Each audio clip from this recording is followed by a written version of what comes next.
Hello, and welcome to our discussion about how Johns Hopkins data detectives built the COVID-19 dashboard that scientists, policymakers, and the media and public have used for over a year now to track the pandemic.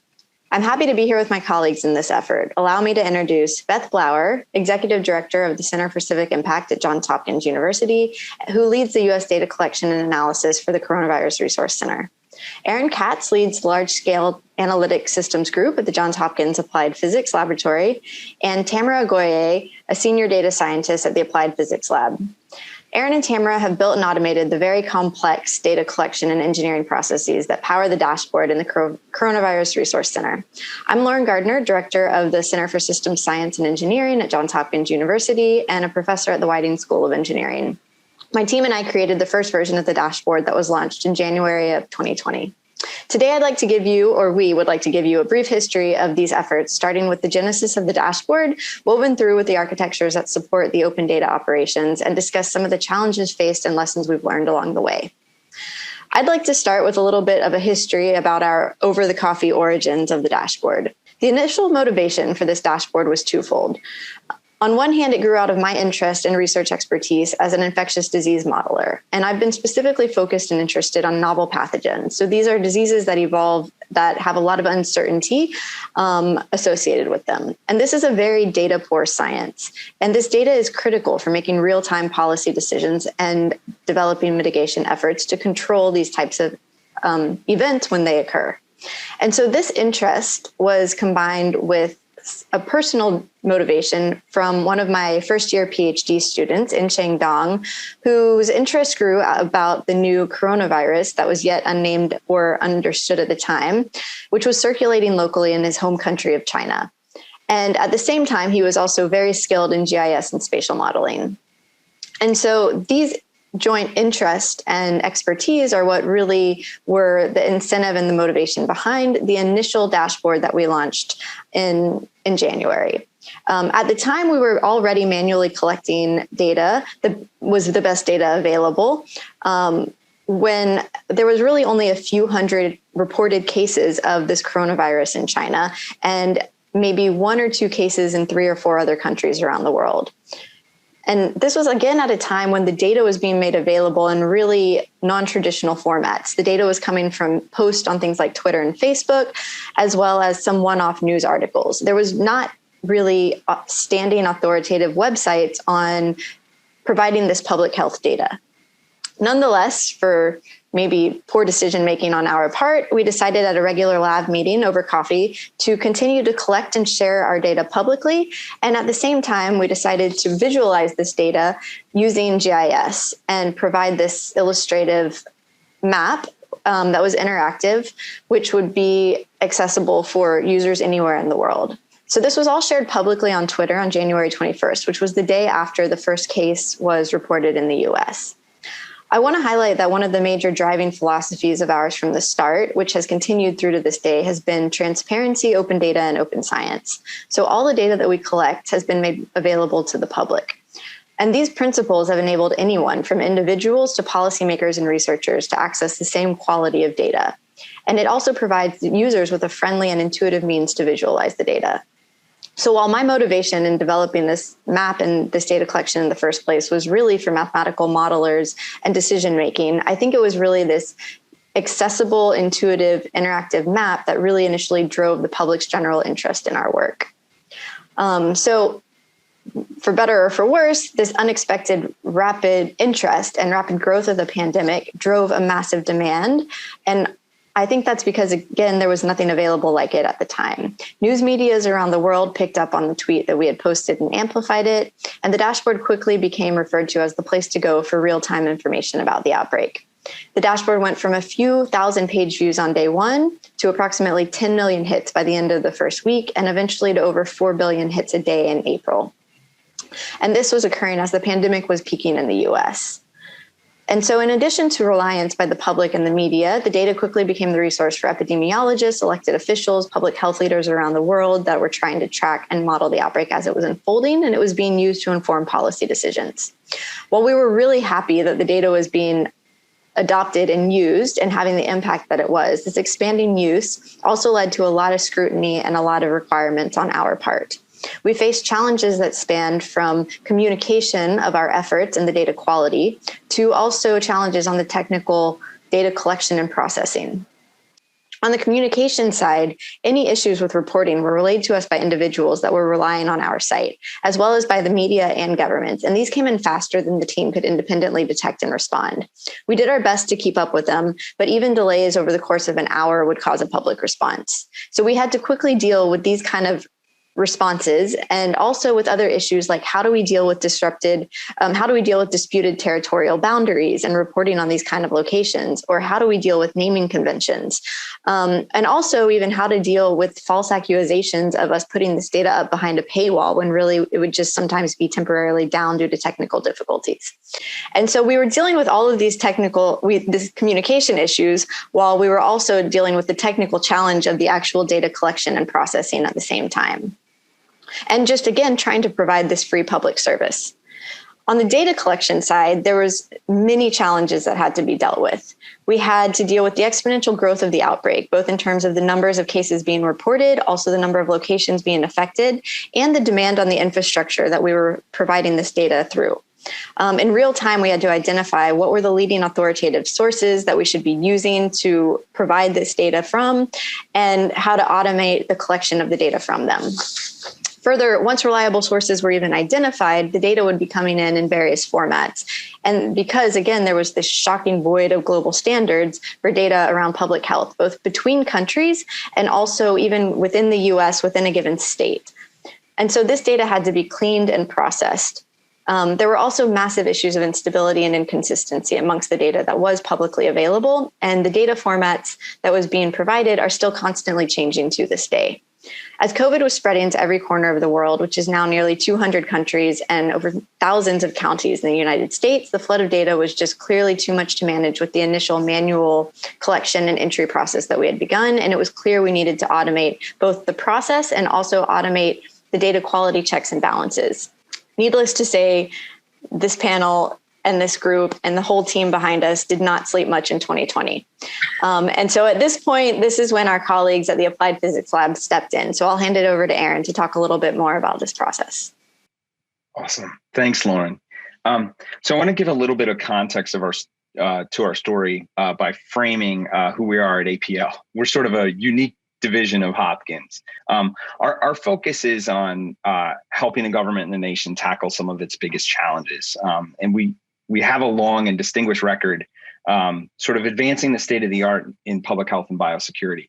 My colleague and friend Sherry Lewis was here a few years ago at South by Southwest talking about her work over the years. And it's great video. I recommend checking it out. But so the big thing was because of this pool of knowledge and experience that we had, we were able to sort of rapidly draw from this to spin up a team to support the emerging need.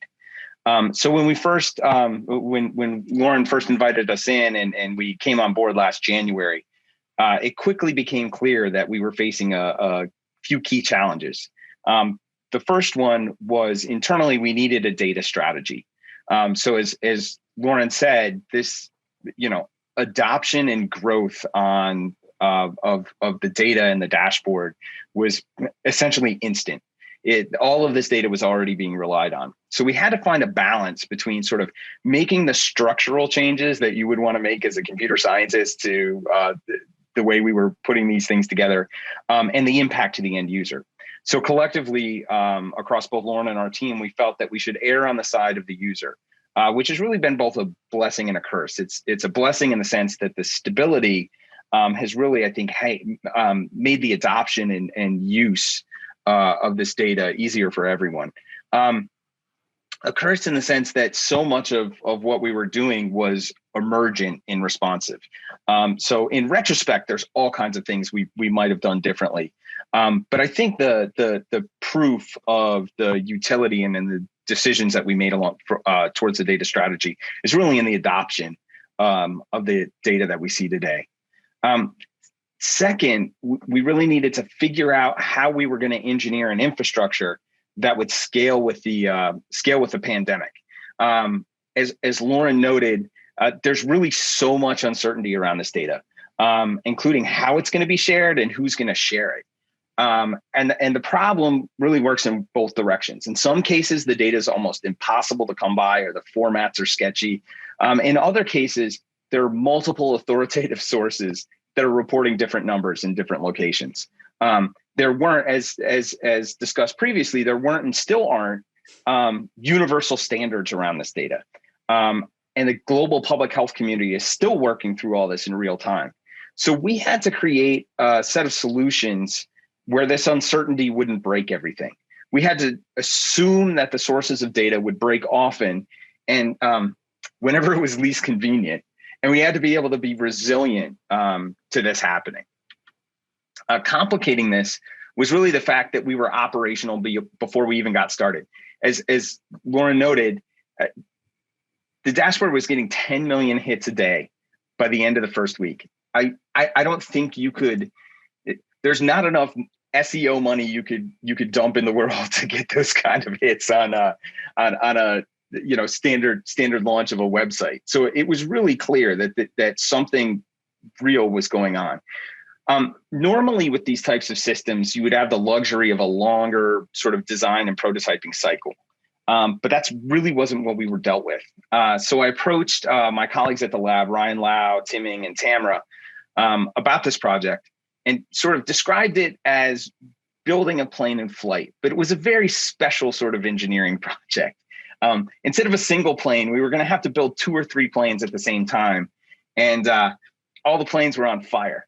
So I don't know. I kind of hold that the fact that they said yes to this is a mark against their judgment, but I'll give them a pass since we managed to pull it off. So to handle this, the team at APL, we split into 3 major efforts, sort of sub teams that we ran simultaneously. The first one was a data sourcing team, where we went from sort of a handful of initial sources, websites, crowd aggregators, reporting that we had available to us in the beginning, to the 500 or so diverse data sources that we're using today. We stood up a current ops team that was focused on the sustainment of the current pipeline. This team was really, building and maintaining that prototype infrastructure that was going to allow us to survive as we iterated on this longer term architecture. And we stood up a future ops team that was really trying to engineer a sustaining infrastructure so that we could continue indefinitely. And there was I say teams, like these are distinct things. We were a really lean crew. At our very peak, there were 10 of us, but those 10, there was a core of 5 of us that continued through the effort, and the other 5 weren't even sort of full time.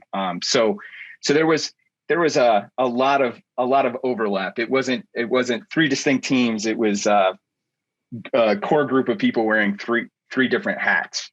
And it was a really demanding task. Lauren talked earlier about sort of the sleepless nights. The current ops team, we ran 24/7. I think from March through August, I had 1 day off. And the other challenge was we were constantly on call. The thing was, you can imagine going into production as soon as you say yes, right? With that initial version of the pipeline, we had to make some compromises. And that meant that we had really tightly coupled components. The challenge there, the benefit is that gets you into production really quickly, but it also means that everything has to work for anything to work, right? So at 2 or 3 in the morning, our phones would go off with an alarm letting us know that something was wrong. And this whole current ops team, we'd roll out of bed and hop on Slack, and we'd start reverse engineering and coding to fix whatever was going wrong upstream. In retrospect, it was a beautiful example of teamwork and dedication to mission. At the time, we were all just really tired and knew this thing had to work. So we just wanted to get back to sleep, and collectively it made it happen faster.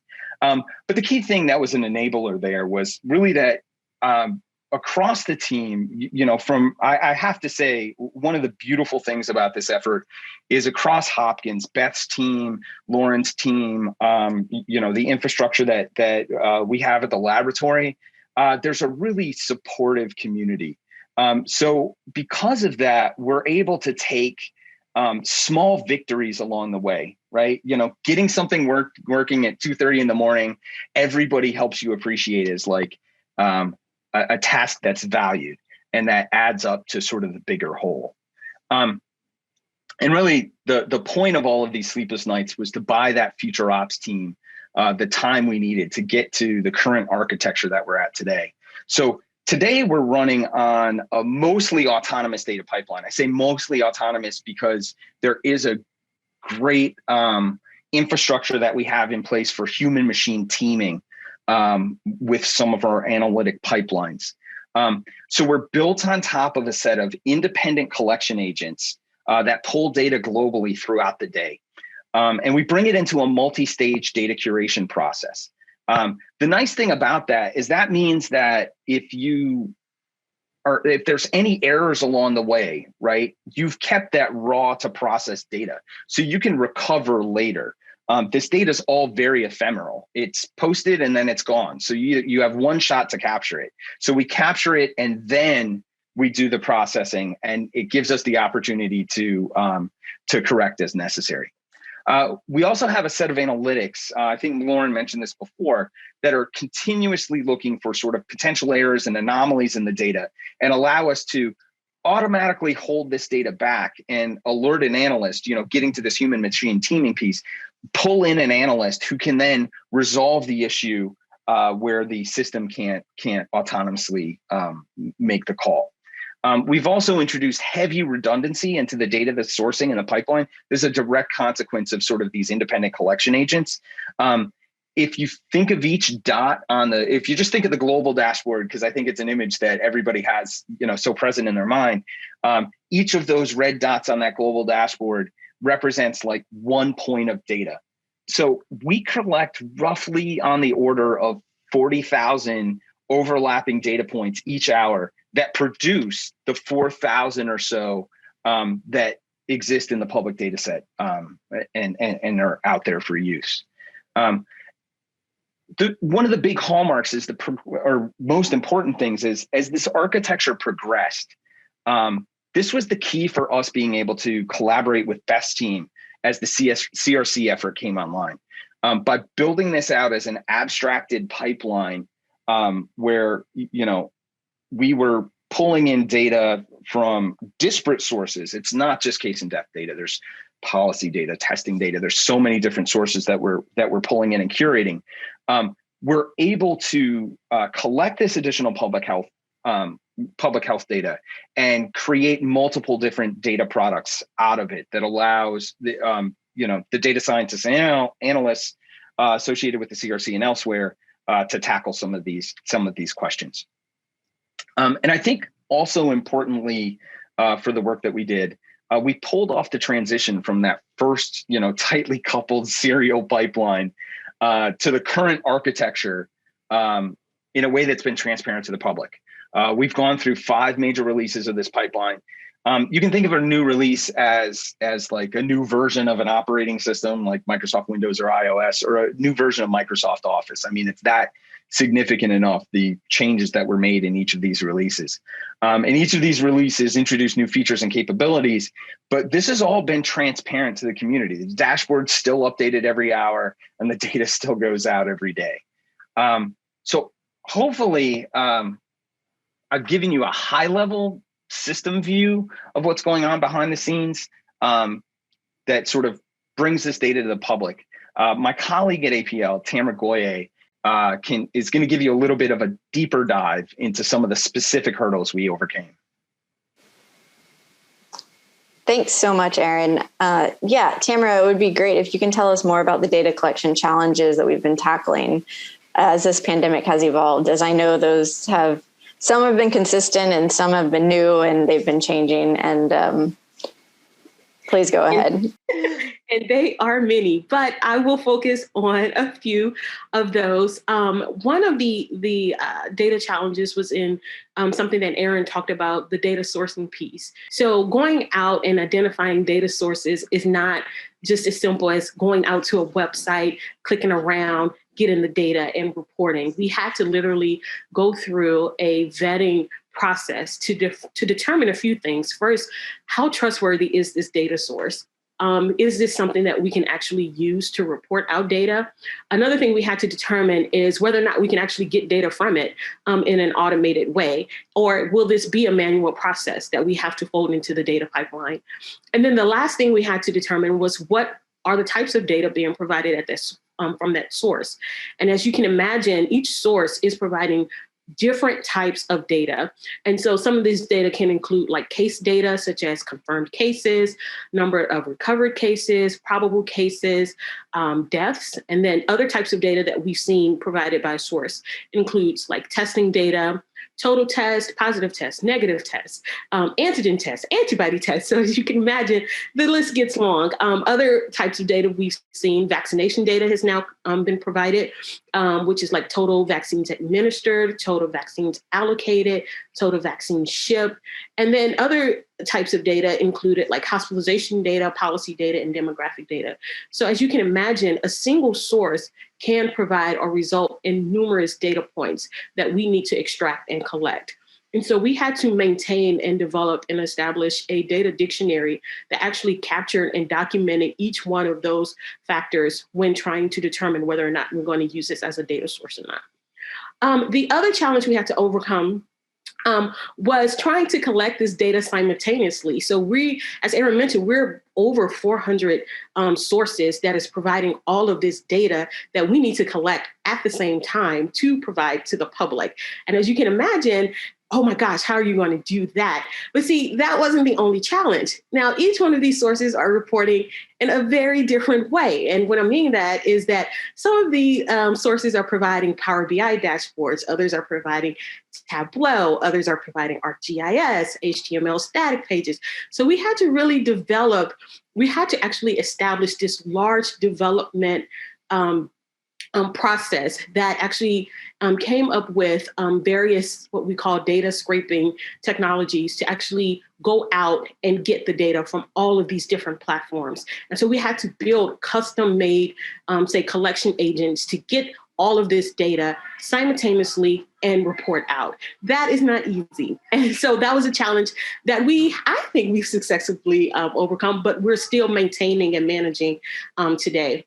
And then the last thing I will point out in terms of challenges is, of course, the data lacked standardization. And so the data is not the same across all of these different sources. They're not reported in the same way. And so we experienced that the data was inconsistent and constantly changing. And so we had to really develop some type of capability to handle that. Some of these changes that we've experienced was changes in the way the data is reported. So 1 month, our source will be providing data in a Power BI dashboard. They then decide, oh, we don't really like Power BI. Let's switch to Tableau. And of course, that breaks our scraping capabilities. And so we have to be able to adjust for that. Another challenge that we found with the inconsistencies at our data sources is that the data being reported changes. So 1 month, say in February, we're going to report confirmed cases and probable cases. Let's not report probable cases anymore. So again, that affects our ability to collect data. And then another challenge that we've seen across data inconsistencies and changing environment is the frequency of reporting. So as the pandemic evolved, sources may have been reporting data daily. And then as we get further and further into the pandemic, that requires too much work to report daily. Let's switch to weekly. So now we have to go back and update our capabilities to account for that. And then the last thing, which we are experiencing today, as of yesterday, is this massive data dump and retrospective reporting. So, which is understandable, but it does pose a challenge for our pipeline and reporting data, where our sources decides to drop like 27,000 cases in a single day. And we have to be able to account and justify that. So these are just some of the really large changes and inconsistencies that we found at the data that we have to try and address in our system. And to do that, we did develop a capability or a system that detects each one of these different types of changes and then notifies us when that happens. And so it will detect any changes or inconsistencies or errors in the data. And then it will also detect any, say, broken scrapers that are going out to collect this data. And it will notify the team. And of course, we panic when we get those notifications. And we get notifications 24/7. Monday through Sunday, at night, midnight, your phone would ping and say, okay, your Missouri scraper is broken. Okay, so we have to get up and fix that. And so, but our pipeline that we've developed as a team is definitely robust and scalable to try and provide as accurate as possible the data to the public. So these are just some of the hurdles that we had to overcome when trying to provide this data and collect this data. Thank you. Yeah, no big deal. Yeah, and on top of that, I think while also trying to figure all these things out internally, we've developed a lot of relationships with public health agencies in countries all over the world and also just cities all over the US, because we tried our best to understand what data they're putting out that caused these kind of interruptions in our data as well, and make sure that we're representing their data as accurately as possible. So thanks so much, Tamara and Aaron. And I think the next piece of this is really trying to say, what do you do with this data? How do you tell a story with it? How do you, how do you really inform the public with something more than just a number? And so that's really what I think the CRC has done an amazing job with. So I'd love to turn this over to Beth now to talk a bit about how we built the Coronavirus Resource Center and the impacts it's had on how we and just the world has better understood this pandemic. Yeah, and thanks, Lauren, and thanks to South by Southwest. I think it's the first time we've all sat down and told the story. So it really is exhilarating to have, first of all, this team here to talk about this in a way that really is defining the story, which has really not been told in any consistent manner. So it's exciting that it's happening here and on this platform. So look, there was no question that there was a steep demand for the data, and the dashboard enjoyed an incredible amount of traffic. Again, going back to Aaron's point, things that only SEOs would dream of, the kind of attention that we were getting from the work that Lauren, your team had started. But there was also an emergence of something else that was happening in the public around the same time. We started to see a lot of what we were calling armchair epidemiologists, and we saw a lot of people who were taking the data and applying it to theoretical frameworks and thinking around the pandemic in ways that were at best questionable.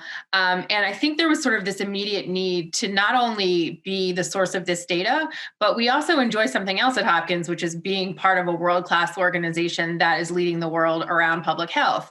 And so there was a real question around how we were going to layer in public health knowledge and expertise to the data and marry those things together to start guiding a conversation around the pandemic in a way that was informed by science, that was rooted in sort of best practices for epidemiology, for public health, for medicine, and for the work that I do in informing public policy at all levels, whether those are mayors who are having to make really difficult decisions about what their local economies look like, to and through our state governments that are going to be the real source of a lot of this data, but also a lot of the decisions that were going to impact the lives of people, and the federal government, who was grappling with their own challenges around how they're going to collect data, share data, how it was informing policy. And so we were in this position where not only did we have this data, we had this expertise, and it was almost like an imperative for us as a university to really take advantage of it and tell the story, like Lauren was saying. And so we started to really think about what that would look like.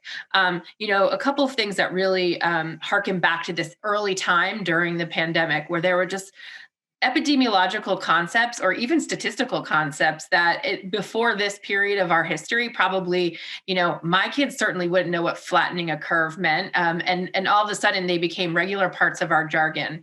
And so we started to try to illustrate what was happening in our communities, both globally and of course here locally at home, in a way that was really easy to understand, but that was, again, sort of subtly paired with expertise. So we understood not just why we needed to flatten the curve, but what were going to be the leading strategies in the absence of a vaccine, in the absence of therapeutics. How could we use public policy of levers to try to really flatten curves, to really take control of the disease in a way that wasn't necessarily going to happen without this marrying of the data, the policy, and leadership. So we brought together a cross-disciplinary team of experts. We have, epidemiologists, we have medical consultants, we have data science consultants, we have engineers from the Whiting School of Engineering, and we're all thinking about what are these strategies and how can we get this best information out into the world. We also were very, very fortunate to have funding. I mean, one of the things early on that we knew we were supported by the university, but we had philanthropic investment. Through Bloomberg and through Nyarko's Foundation. They stepped up right away and they said, what is it that you need in order to keep this work going? And they were really sort of motivated by this ability for us to tell the story of what was happening, but also to start to really influence the way that the science was meeting the moment when we know that policy was falling short. And so those investments were really focused on two prime areas. Number one, the sort of overall storytelling, but then we got a very deep investment in our testing strategies and understanding, how we were going to understand testing, the capacity of testing to give us a good sense of how the disease was progressing in communities, but also in what our response looked like. And so the testing component of our work was really probably the most significant piece of research, expertise that we kind of married together in the CRC. And that's when we started to really define our own standards. We started talking about test positivity rates in March of last year is when we first released a set of standards around how test positivity should be calculated. And it wasn't until probably this summer where we saw a lot of the policymakers catch up with the kind of work that was happening at Hopkins, because they started to look at first where they kind of ranked in the way that we were thinking about it. And we also saw the data marketplace diversify. So we saw other entrees into the data marketplace that were really helping to kind of contextualize the fact that we didn't have a lot of capacity for testing. We didn't really understand positivity in a way that was really helping us define what was happening within the disease. And so I think that this ability for us to kind of come in as that subject matter expert also put pressure on public policymakers to think about standards and to think about how they're releasing data and how they're describing data. Are they doing it yet? Certainly not. And we haven't necessarily learned from those early mistakes around not including demographic data, not including breakdowns of all the full sort of intersectionality of how this disease is impacting communities.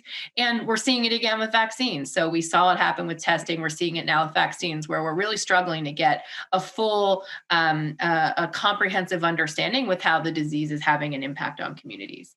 But we also are still doing that kind of advocacy. And the CRC has been a place where we've been able to really be very clear on how we think the data should flow, acknowledging all of the constraints that we're under. Tamara just took you through a very small portion of the sort of headaches that keep her team up at night. But a lot of that is really deeply connected to the fact of we've been really not really led in a way. There are no standards. There is no governance around this. There's not global governance. So we're defining cases and deaths and testing and vaccines differently across geographies, not only globally, but obviously even more acutely here in the United States, where we have a disparate or diffuse health system, which has really complicated things. And even despite all of these challenges that we've enumerated through this storytelling, we still have been able to provide near-time information and analysis around testing efforts, around that test positivity, contact tracing, our disparities, our vaccination. And the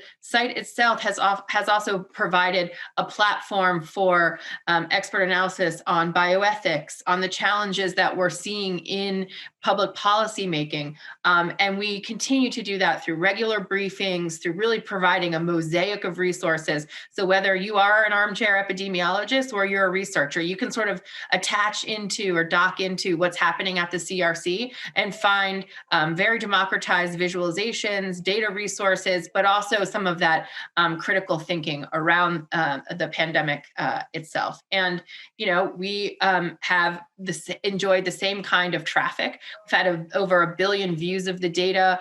We've been able to, 1 billion views of the site. The data has enjoyed far more views than that. And, these are ways that our work has been acknowledged at a global scale. And it was because really this early work that this team pulled together and really invested in the data resource and then was lifted by that subject matter expertise. So, we are certainly not there yet. We still obviously have these big gaps. We still know that there's big challenges to overcome.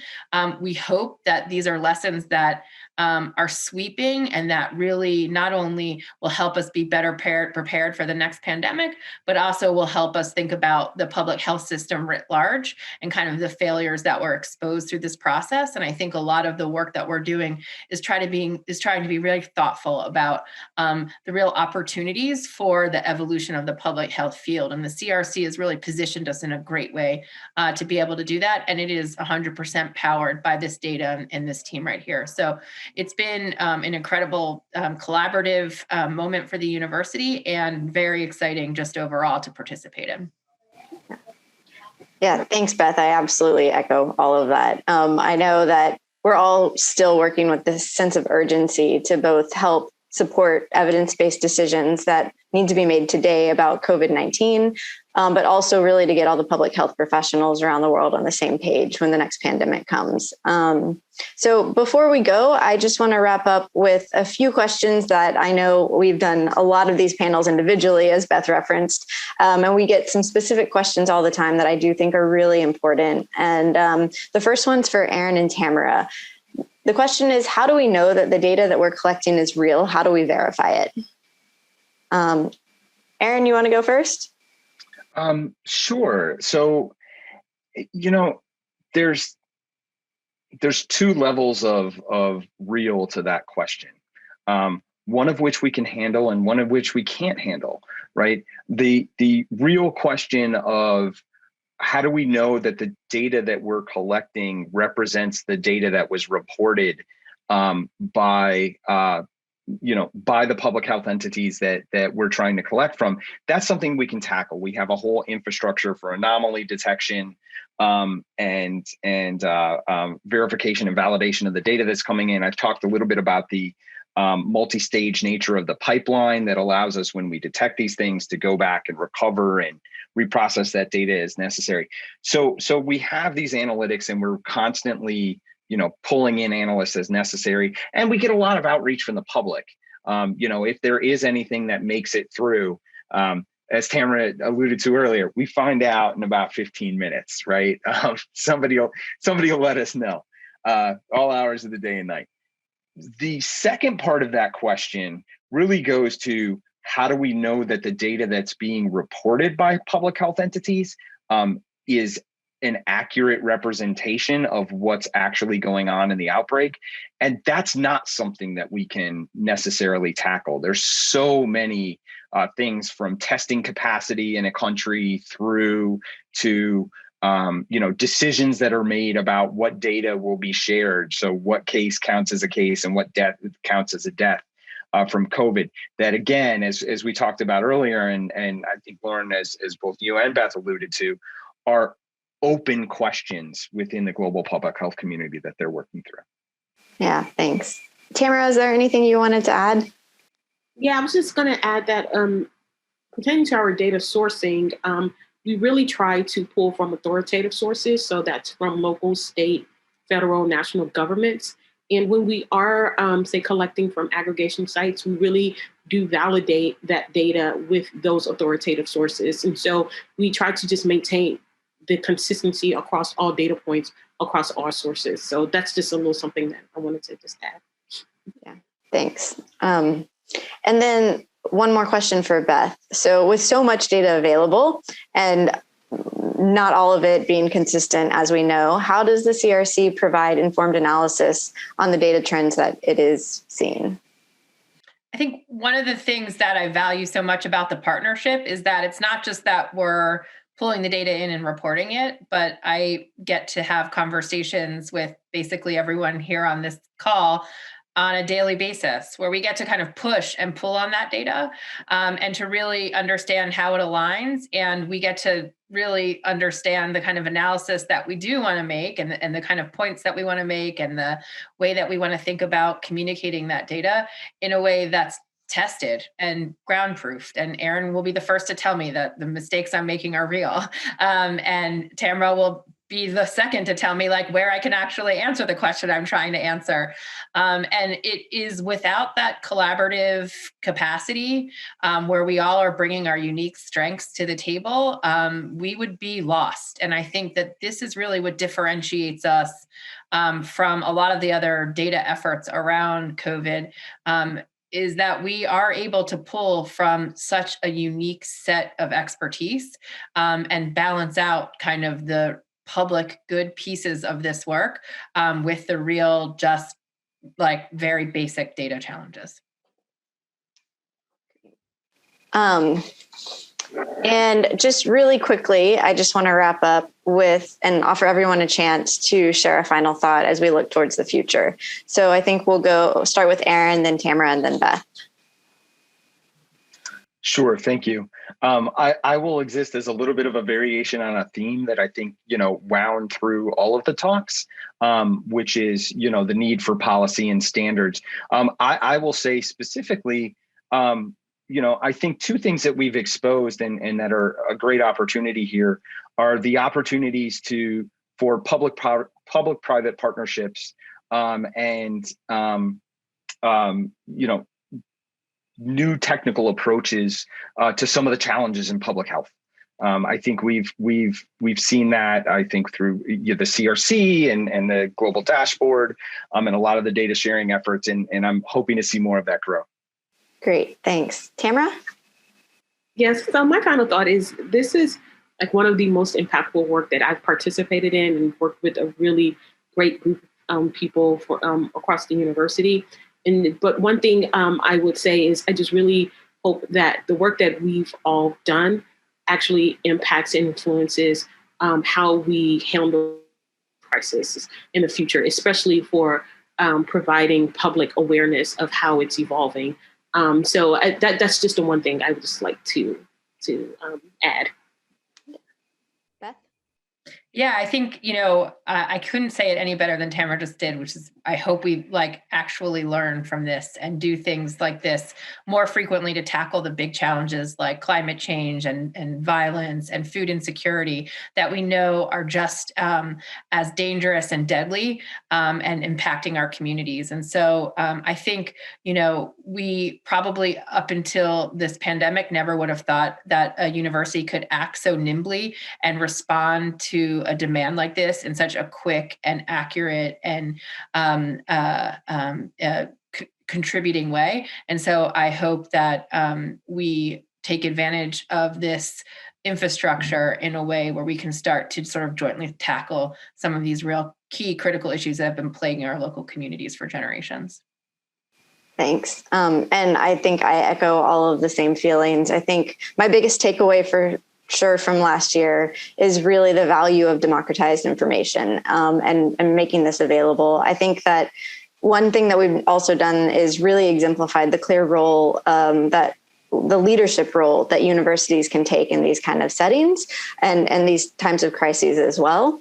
And that lastly, I think, like we've been saying, that building out this data collection infrastructure in real time while the pandemic was evolving, or flying, a plane in the lightning storm that needed to be designed is really not something that should have been required. And I think that I can confidently speak for all four of us on this panel that we really don't ever want to be in this situation again. As much of an amazing experience as it was, and technical feat and collaborative effort, that there really needs to be a better system in place so that we can get ahead of the next pandemic. And this can be done by instituting the standardization and the infrastructure that we've been speaking about and that we've built and been describing. And I think that doing these things will really help everyone make more sound and timely decisions when faced with the next potential outbreak or the next public health crises or whatever that is, and can also importantly help us establish public trust, which is necessary to deal and combat all of the related disinformation that's also happening today. So with that, I just want to say thank you so much for joining us. And please don't forget to check out coronavirus.jhu.edu for the latest data analysis and case tracking.